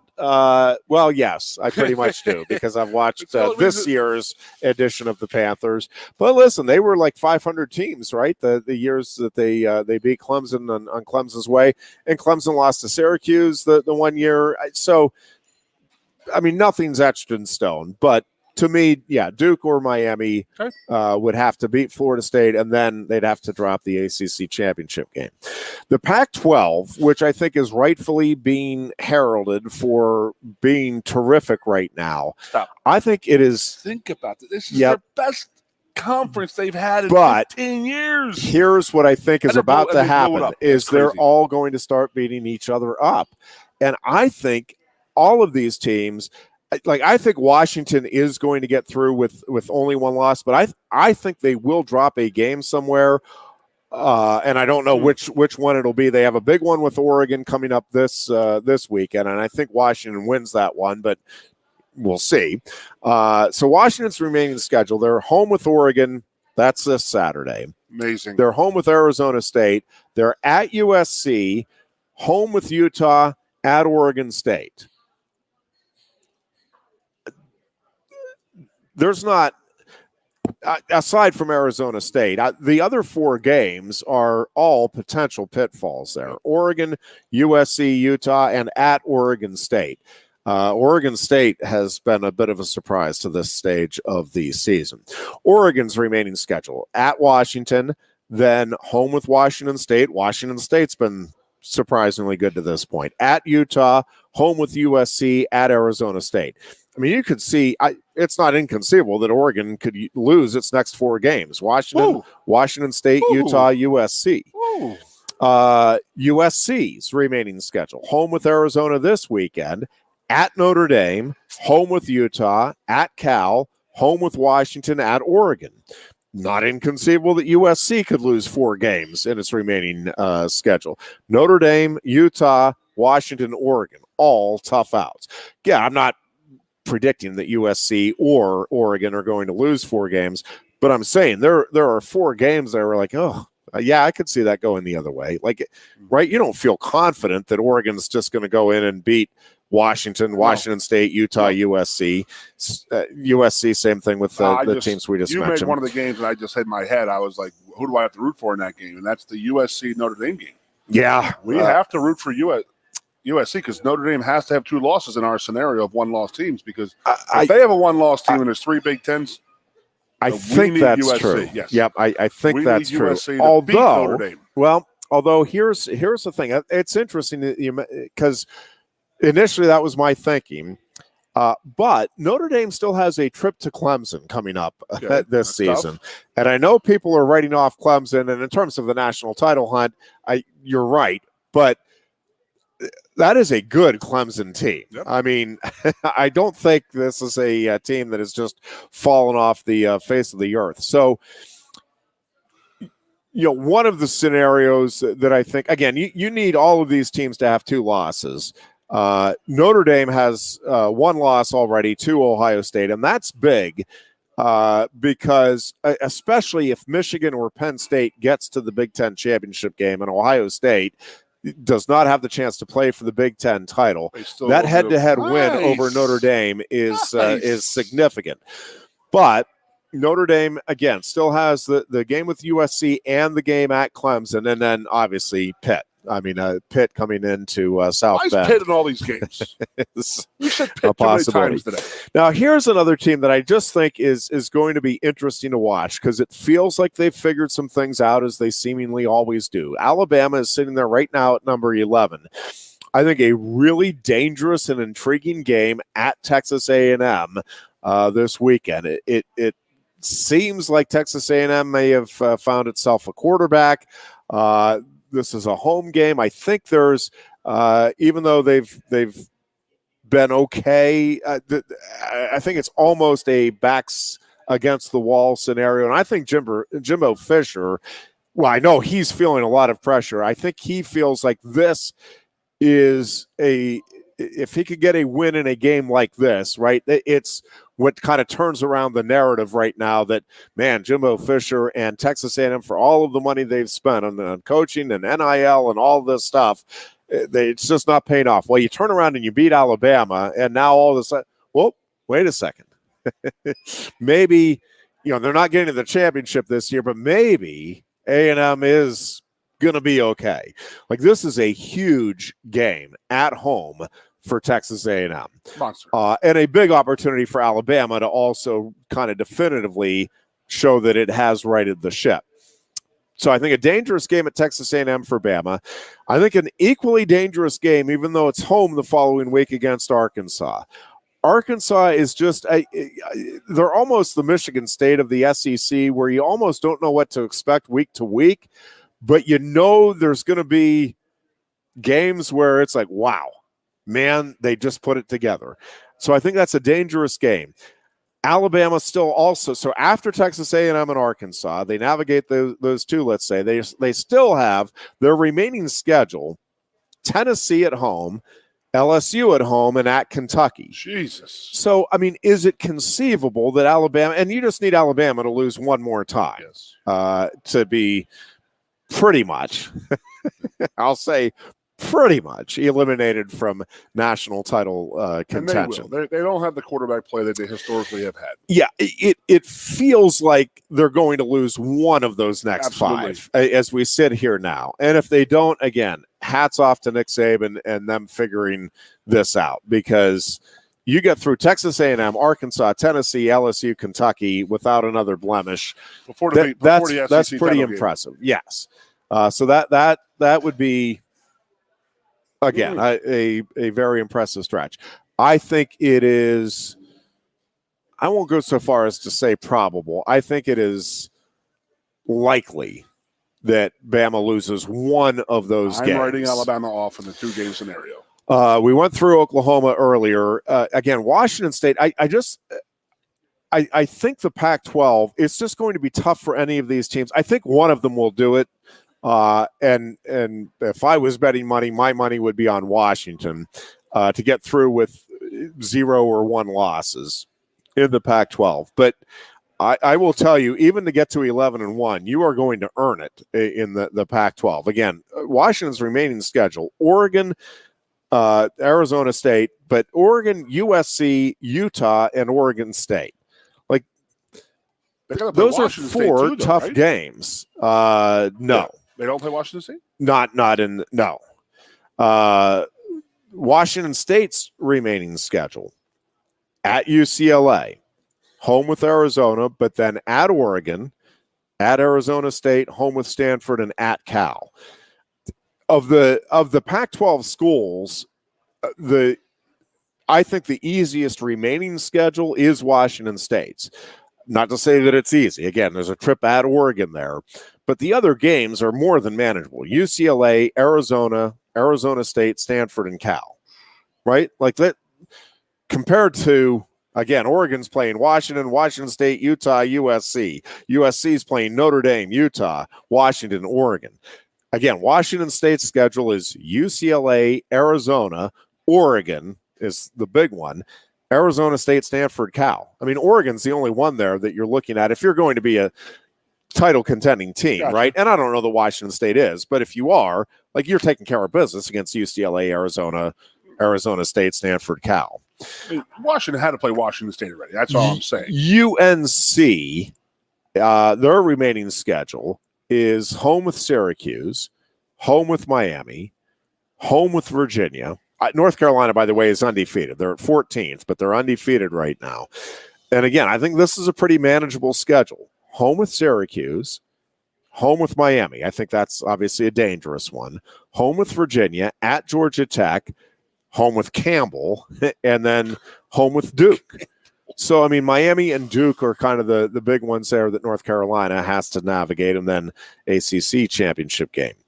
Oregon State is sitting there at 15. At Cal, home with UCLA, at Arizona, at Colorado, home with Stanford, and home with Washington. Yeah. Ole Miss is home with Arkansas, at Auburn, home with Texas A&M, at Georgia. Is it possible Ole Miss could run the table there? I guess. I think it's more likely that they lose certainly at least one of those games and probably a couple of them. And then you're down. I mean, then you're at 17. Miami, I think, is going to lose somewhere. They've got Clemson. Play Rutgers right there. Utah. Yeah, they've got play a lot of guys. Clemson. Miami does too. And Florida State still on the schedule for Miami, along with UNC. As we mentioned, and they're at NC State too. Utah is at USC, home with Oregon, at Washington. 3 big games. They also have a home game with Cal this weekend and end the year at Arizona. Duke, if you want to factor them in still, even with the loss to Notre Dame, they still have games remaining at Florida State, at Louisville, and at North Carolina. They should have beat Notre Dame, by the way. Kentucky, if Kentucky can pull the upset over Georgia, yes, agreed. If Kentucky, huge if, but if Kentucky can pull the upset over Georgia, they then, remaining schedule, home with Missouri. Missouri, by the way, is still undefeated as well. Home with Tennessee, at Mississippi State, home with Bama, and at South Carolina. I mean, that's still a road to go for Kentucky. Missouri, They're sitting right behind Kentucky. Both teams undefeated. Missouri home with LSU, at Kentucky, home with South Carolina, at Georgia, home with Tennessee, home with Florida. I can't see Missouri getting through that schedule without at least 2 losses. Could they upset somebody? Tennessee, correct, for sure. Tennessee, kind of the same thing. Could upset somebody, but very unlikely to get through. Home with Texas A&M, at Bama, at Kentucky, at Mississippi, and home with Georgia. Like, and Bama ain't too happy about last year. They're not getting through that. So, again, what you need for there to be 3 teams in the Big Ten playoffs from the Big Ten Conference, you need those 3, again, to all play close games. I think ultimately you probably need either Michigan from the conference's standpoint. You need either Michigan or Penn State to be the team that advances to the Big Ten championship game, because I think Ohio State having that win over Notre Dame in its hip pocket is what could propel Ohio State. Like, I think the best case scenario for the Big Ten getting 3 teams in would be Ohio State edging Penn State edging Ohio State, and then Ohio State edging Michigan, but the Nittany Lions or Michigan get into the Big Ten championship game, so that Ohio State, probably the best case scenario is Penn State getting into the Big Ten championship game, even with the late season loss to Michigan.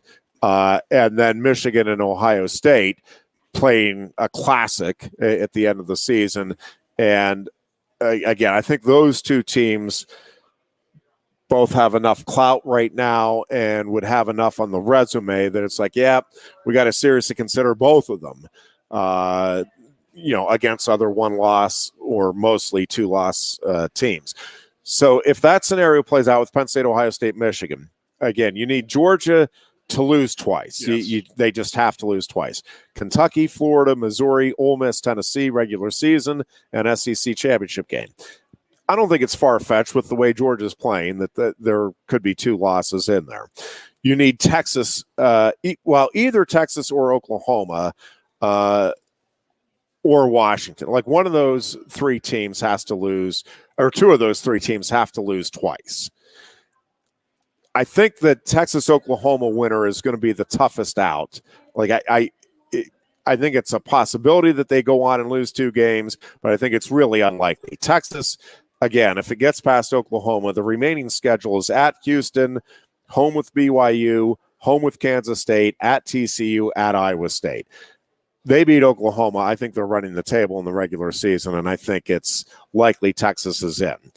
Then, if that is the case, to me, Washington then becomes the next toughest out, because I think Washington is playing as well, if not better, than anybody in the country right now. To me, as we sit here right at the moment, Texas and Washington are the 2 most impressive teams. I think Ohio State, Michigan, Penn State, Georgia, Florida State, all in a group right behind those 2. To me, those 2 teams have been the most impressive to this point in the season. But Washington's schedule is brutal. And they do play Washington State on the 25th. So they end the season there. Oregon, at USC, Utah, and at Oregon State. That is a tough road for Washington. I want to be on record as saying this. These are some of the last times that a lot of these rivals are going to be playing. Washington State, Oregon State, because everybody's leaving the conferences and stuff like that. So you have no idea what's going to happen in those games. Oklahoma State, they're done playing after this year. They will no longer play anymore. So Bedlam is gone. So you have no idea what's going to happen in these freaking these supposed rivalry game type of things, and that's going to be great going forward. But I'm going to be on record as also saying I don't give a crap about Michigan and Ohio State making the final 4. I'd rather just go undefeated than get there ourselves. So I'm with you 100%. Opinion. I just want to be on record as saying I am with you 100%. None of us are rooting for anything like that, but It would be nice to have a little different blood in there, obviously Penn State. So, I mean, we're saying this out loud, and I'm looking at these, and I'm laughing my ass off right now because I'm looking at, all right, first four are bye. 1, 2, 3, and 4, according to next year's plans. I'm just looking at what would happen. So 5, Florida State would host Oklahoma in the first round. Penn State would host Alabama at Beaver Stadium in December. And it's my ultimate fantasy. I cannot wait to have to see West Coast teams and Southern teams come up north and play in the cold late in the year. Because we get down there and play in the heat. We do it all the time. None of us complain.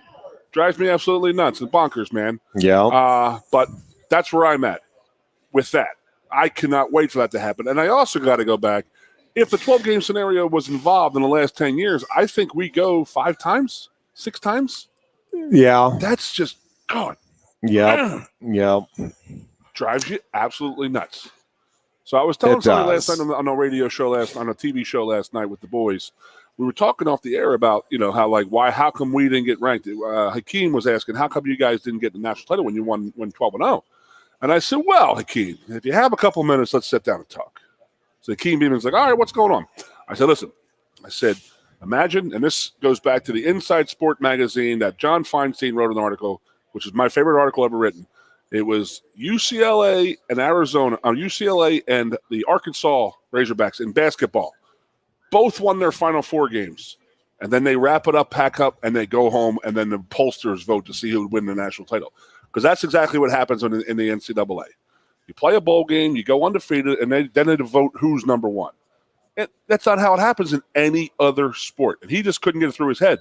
I said, no, dude, we didn't have these opportunities. We had to go to the Rose Bowl. They had to go to the Orange Bowl. Yeah. We could not play. It was just he just couldn't fathom what was going on. And then I started talking. I said, just imagine the last 10 years how many times Penn State would have been in this 12-team playoff. And it drives you a little bit crazy, a little bit bonkers. So This is the year we're going. I'm telling you, I got a great feeling about this team. Things are working out. We got some guys injured this last week. But guess what? You got 2-3 weeks off before your next big game. So it's working out. The gods are on our side right now, as of now. Now, will that change? Yes, of course it does. It always does. And listen, it all comes down to two games. Love these scenarios. It comes down to, for Penn State, 2 games. That's bottom line. Yeah, you know what? For some reason, I'm just looking over my overall. For some reason, I missed the last game on all of these team schedules. So there's an additional. Well, Texas has Texas UCLA. Tech. Yes, because now that you're saying that, it's like, I just figured maybe the Pac-12 for some reason. So yes, Washington State, Texas Tech, Oregon, Alabama, Oregon Auburn, yes, Oregon State. So blood rivals in many cases, yes, it's another tough game for these teams down the stretch. And again, at the end of the day, it just kind of fun to discuss. I don't think the Big Ten gets 3 teams. I do think there's a pretty good chance that the Big Ten does get 2 teams, depending. Again, on how things obviously play out between Penn State, Ohio State, and Michigan down the stretch. Just hope they both show up this year. The other team, I will say that the other team that I am just really, really interested to watch here down the stretch now is Maryland, because I really am, and I think we both said when Maryland hired Mike Locksley that, you know what, but we also said it's going to be really tough to make hay in the Big Ten, and in particular in the Big Ten East. The thing is, while Penn State, it feels like has to get to 11-1 to have the fan base feeling even decent, truthfully, about the situation with Penn State this season. Maryland, if it can get a win and get to 10-2 against any of the big 3, right? Like, that is step up for them big time. Huge step up. I mean, that gets Maryland into the national conversation, not the playoffs this year, but I mean that now you get Maryland getting all kinds of national attention. It's like, whoa, it's not just Ohio State, Michigan, Penn State in the Big Ten East. Keep an eye on these Terrapins. And from a recruiting standpoint, obviously, that would be huge for Maryland. So I am going to be just curious to see kind of how Maryland finishes up the season and what they're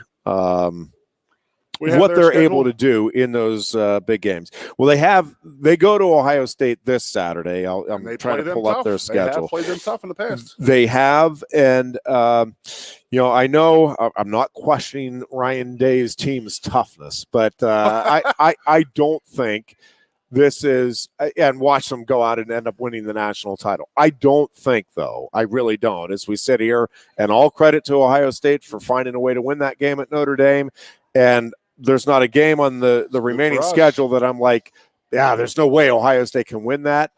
But I don't think this is one of the best Ohio State teams. I think it's a very good team, but this does not feel like a playoff team to me when I'm watching it, even against Notre Dame. The majority of that game, that felt like a team that not was overwhelmed by Notre Dame, but it felt like Notre Dame was the better team. For most of that game, it felt to me watching it. And listen, I think Notre Dame is a really good team this year. So, I mean, it's no great shame in that. And obviously, Ohio State ends up winning it. So there's no shame in it from the Buckeyes' perspective. But, yeah, I think Ohio State, I think this is a dangerous game against Maryland for the Buckeyes this week. Maryland then, after that, they are home with Illinois, at Northwestern, and then the big home game with Penn State. Stop. Yep. Who does Penn State play the week after? After Maryland, Penn State plays Michigan. We just say we go out and beat Ohio State. Yeah. We go up against, win a couple games again. Then we got to play Maryland the week before Michigan. Correct. Yep. That's a classic overlook game there, bro. At Maryland. That is I don't think, game. If Maryland beats Ohio State, there's zero chance of that. And even if, Ohio State wins the game this Saturday, I just, at that point, you've got too much on the line if you're Penn State. If you lose to Ohio State, there's no margin for error. So there's no way you're overlooking Maryland. And if you beat Ohio State, again, now you're not going to. They could lose to Maryland. There's no love. They could lose to Maryland. I want to be clear here. I'm not saying that they can't lose to Maryland. I'm saying they won't lose because they were overlooking them or didn't take them seriously enough. But Maryland, after Penn State, the week that the Nittany Lions play Michigan, Maryland is at Nebraska, and then they're home with Michigan, and then at Rutgers. And listen, that's another scenario. Like, they could pull out, let's say they win 2 of those games, which I don't think will happen. But, let's say they upset, let's put the best case scenario out there. They beat both Ohio State and Michigan, and but Penn State beats them. I could see Maryland then dropping that season ender at Rutgers. Rutgers defense is legit, man. Like, that is, I've watched a couple of their games now. That is, they are good. Not great, but they are good, and they are really well coached, not surprisingly. So there's still a lot of things that can play out, obviously, nationally and in the Big Ten. But just thought we'd have some fun with the possibility of 3 teams getting in. Again, I don't think 3 will. I do think it's very possible. I'll leave it there that 2 Big Ten teams do get into the playoffs. You have 3, again, right now ranked in the top 6. If one of them runs the table and there's another with 1 loss, I won't say it's a given, but I think it is very likely, especially if the loss is a close one in that scenario to the undefeated team. I think it is certainly possible, definitively possible, but I'm almost unlikely, because I think it's very unlikely that anybody in the SEC now gets through unbeaten. And I think it's unlikely that anybody in the Pac 12 gets through unbeaten. Nope. As much as I like Washington, and I actually love Washington. I'm probably as high on Washington as I am in any team in the country right now, Texas included. But again, that schedule is Oregon, Arizona State, USC, Utah, Oregon State, Washington State. If they get through that unscathed, again, hats off. You have earned for sure, probably the top seed in the playoffs if you get through that schedule unbeaten, but certainly a spot in the playoffs and then the Pac-12 championship game to boot. Yeah. But I think it's what we're saying unlikely. is there's complete mayhem in 4 of the 5 conferences. I don't think the Big 12 potential is at least there. Yeah, Big 12. The mayhem's this week. It feels like the winner of that game. And again, it's not a lock. I think West Virginia is proving to be a dangerous out, and I think that is still a potential pitfall for Oklahoma, even if it upsets and gets past Texas this weekend. Texas, I just can't see.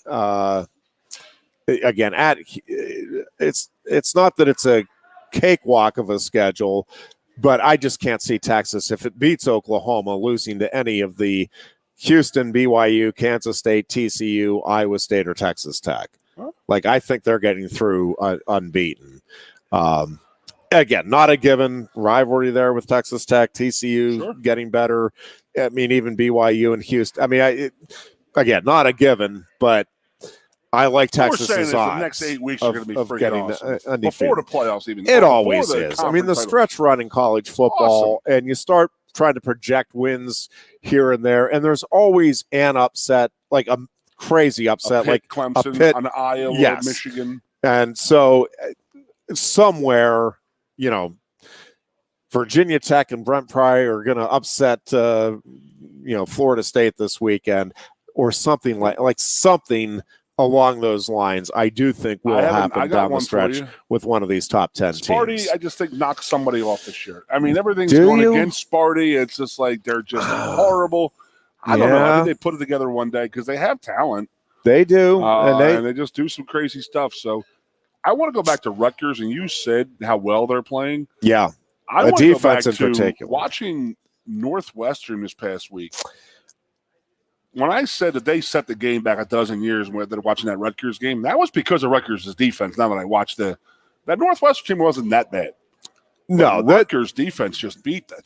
They are struggling. They tore them up. Yeah, Northwestern is struggling offensively, but they are hustling, and the effort and the game planning. I mean, it is impressive. I mean, it really is, and.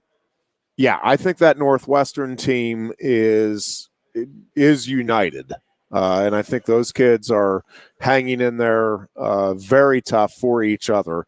And I was impressed with the effort, and I was impressed with the game plan, and really the execution of the game plan.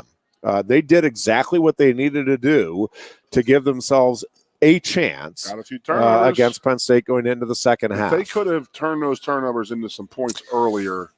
Or bigger points, excuse me. Yeah. There would have been a whole different ballgame now. Yeah, agreed. And when the dap is due, I'll give it to him. No, I think that, I think there's a lot of reasons that Northwestern ought to be feeling good about itself. Take a break here. When we come back, we'll talk about the Penn State wrestling schedule and wrap things up for our Thursday edition.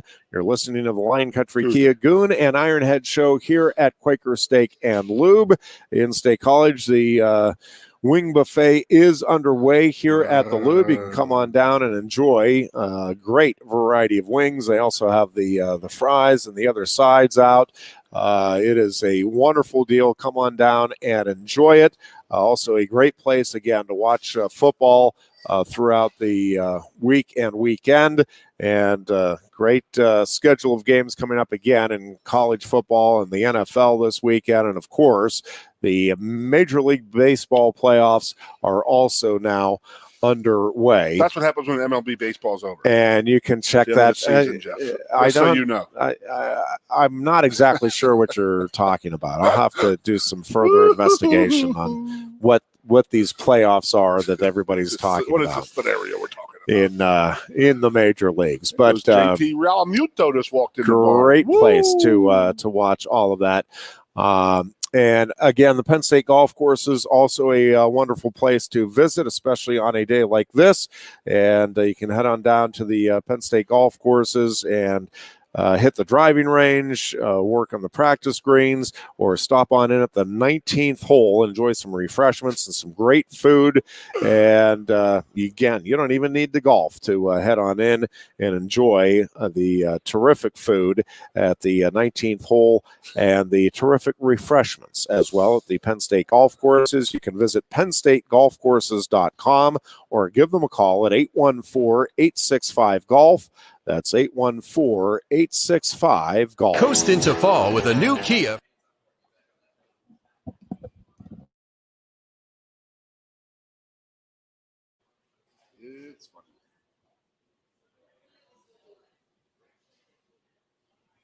Coast into fall with a new Kia from Lion Country Kia. Right now, get a 24 Kia Seltos for 5.25% APR for up to 48 months. A new Sportage plug-in hybrid at 0.9% APR. Check out our 23 Sorento hybrid for as low as 4.5% APR. And don't forget, all 2023 and 2024 Kias come with a 10-year, 100,000-mile limited warranty. Stop in and meet with one of our sales experts today and coast into fall at Lion Country Kia. We want to see you in a Kia. Since retiring, I have spent my time searching the countryside for the hottest wings in America. I always seem to end up disappointed. You call these hot? Back off, Luigi. Mamma mia. Your hands, busboy. Your wings suck! I knew I should have stuck with Quaker Steak's triple atomic wings. You think I'm tough enough? The Center Hall Farm Store has been serving Center County and beyond for well over a half century. A small family business, the Center Hall Farm Store specializes in animal nutrition and manufactures its feed fresh using local ingredients. Get the best in horse, cow, pig, chicken, and bird feeds. If you're not already a customer, stop in and see why so many of your neighbors are. The Center Hall Farm Store at 110 West Allison Street in Center Hall, or call us at 814-364-1393.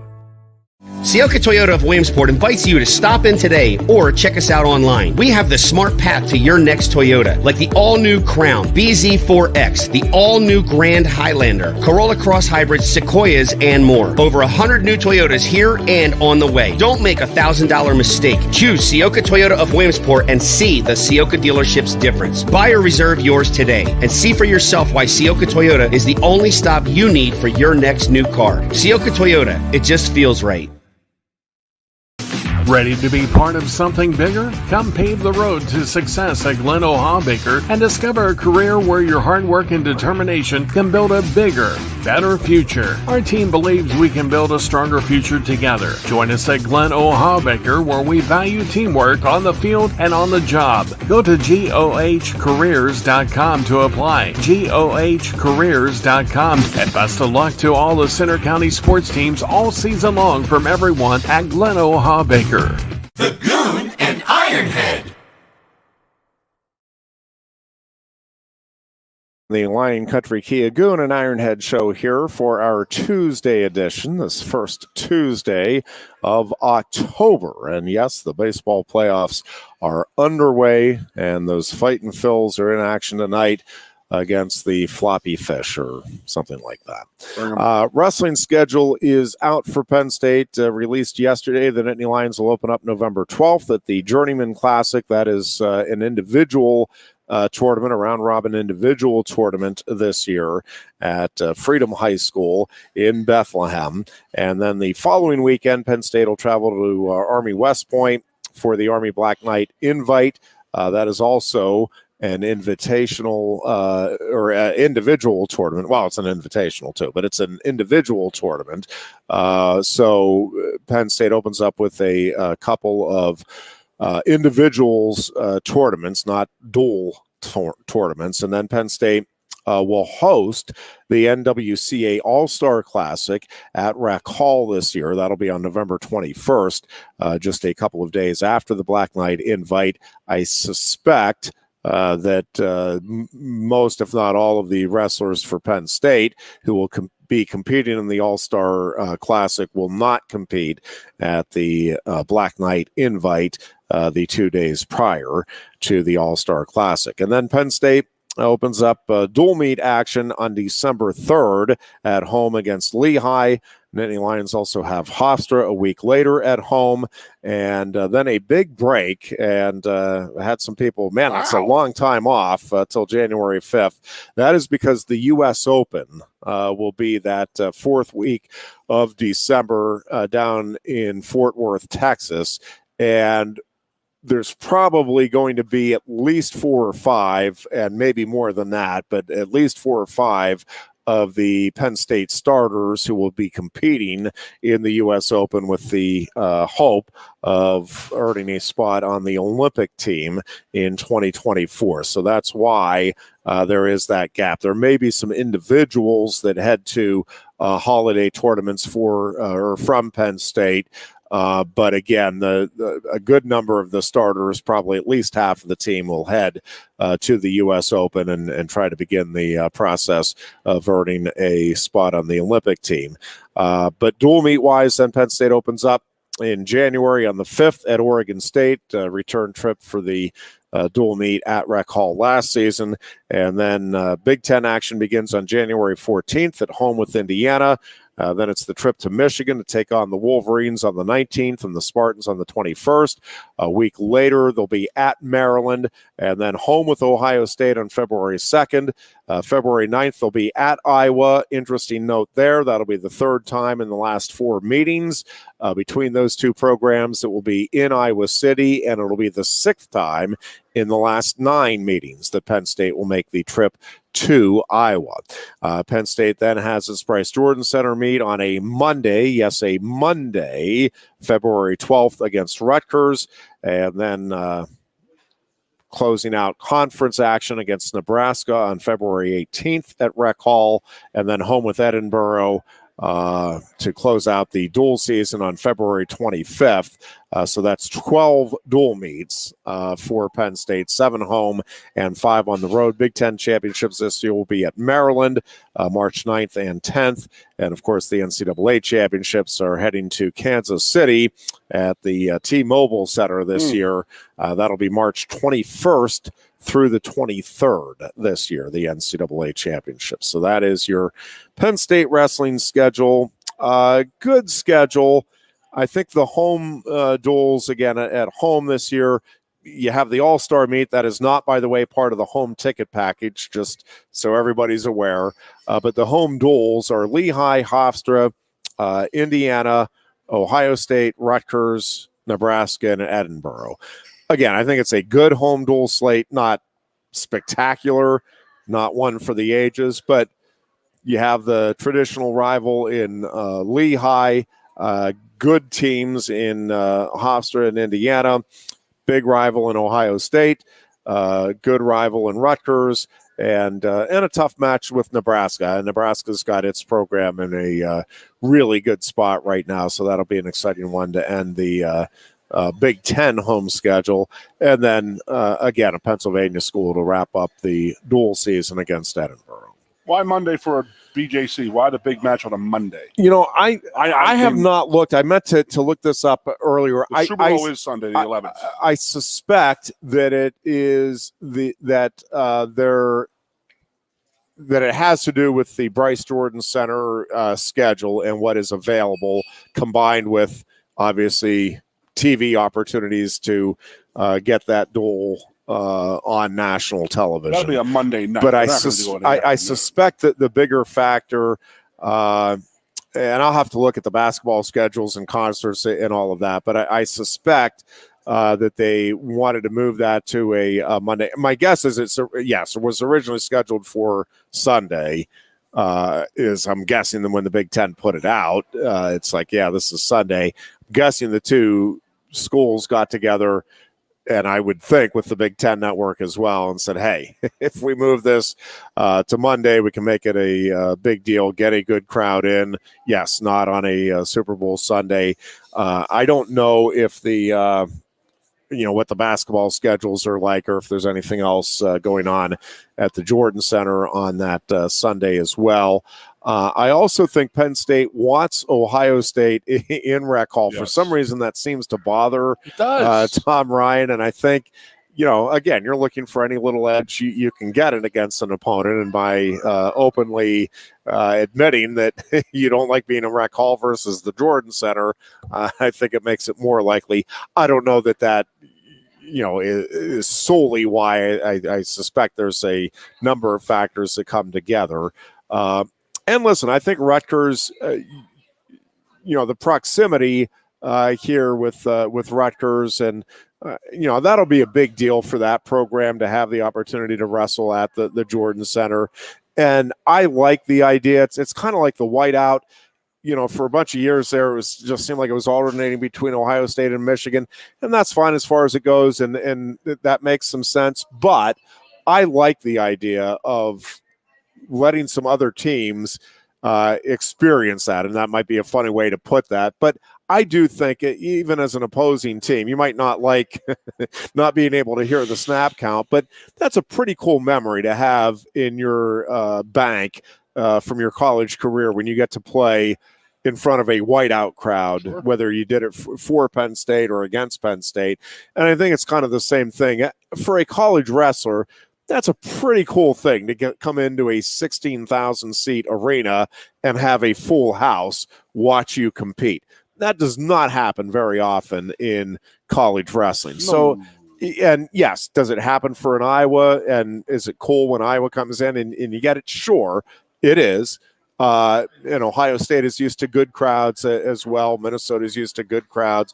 But I think getting, a Pitt or a Rutgers or, a Lehigh or some of these other teams, that opportunity is also, I just think it's good for the sport, and I think it's good for those teams. And I've got to believe Rutgers, that their fans and those wrestlers and their parents have that circled right now that, holy cow, on a Monday night, we'll have the college wrestling world to ourselves. I mean, you're going to have obviously the 16,000 or whatever it is, 15,900, whatever, watching us in person with a great atmosphere, plus, again, presumably a good TV audience checking it out as well. So, interesting to say the least. Yeah. They have the whole world. So, yeah. Could be a pretty decent team for Penn State at Northwestern this year. That Sunday, so it must be a concert of some sort. Or it may just be that, they looked at it with the Super Bowl and the two coaches and the conference got together and said, hey, let's the Eagles do are going to be in it. That so they don't is going to wrap up our show for today. We'll be back on Thursday. Until then, be good and be safe. Let's go, Bills.